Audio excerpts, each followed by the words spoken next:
Okay, we have another couple here that we'll do. Again, we're adding and subtracting rational expressions.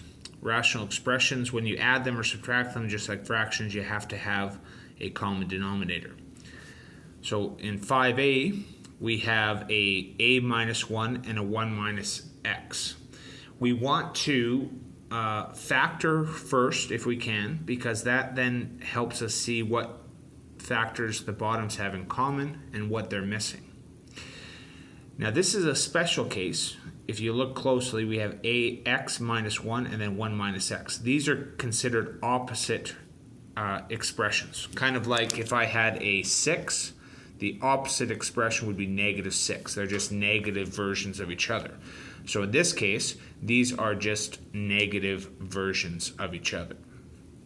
So whenever we have a negative version, to flip it around, we just multiply it by negative 1. Now I'm going to put this in brackets to remind myself it's a factor, and this is a factor.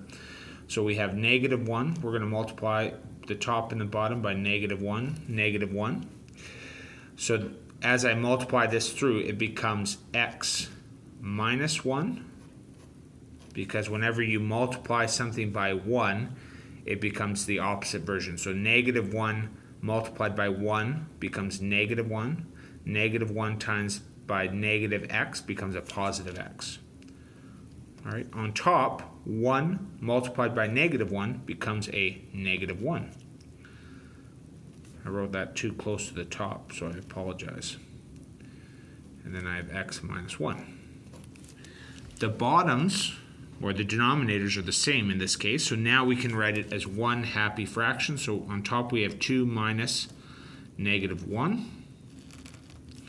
On the bottom we have x minus 1.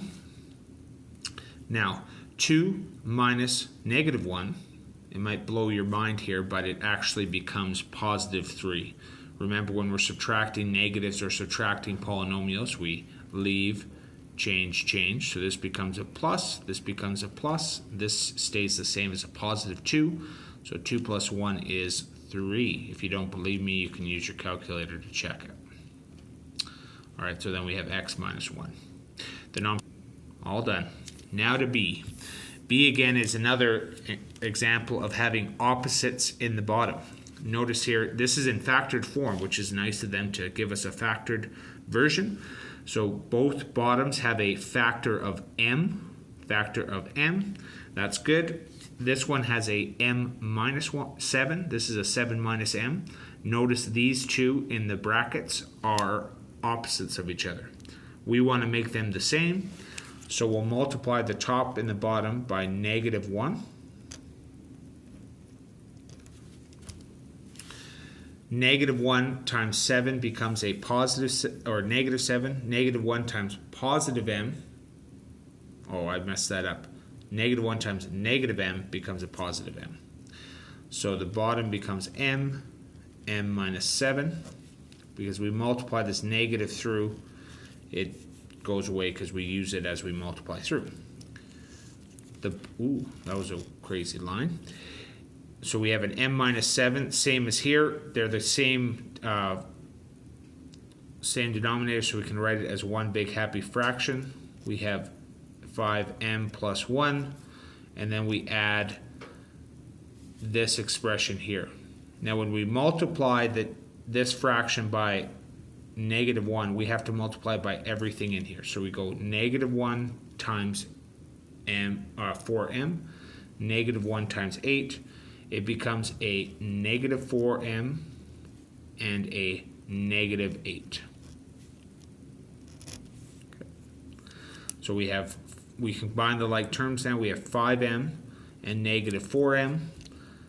That becomes 1m, or just m.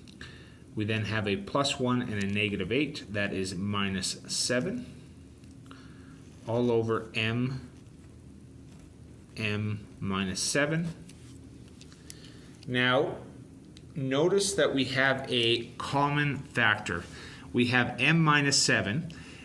It is the only thing on top, and so we can consider a factor, because all of it is a factor. You can always put brackets around everything in a fraction. We have an m minus 7 on the bottom. Those cancel out. Now, a mistake that lots of students make is they say, okay, well, the only thing left is an m, so the answer is m. That's incorrect because the m is on the bottom. On the top, you say, well, there's nothing left, so maybe a 0 goes there. That's not the case. We have to remember that there's always an invisible 1 in front of a set of brackets. So even though everything is canceled out, remember the invisible 1. The invisible 1 becomes just 1 on top because that's the only thing left. So our final answer is 1 over m. Our non-permissible value, again, we go back to the top. M cannot equal 0, positive 7, and negative 7. Actually, no, just positive 0 and 7. Okay, thank you very much.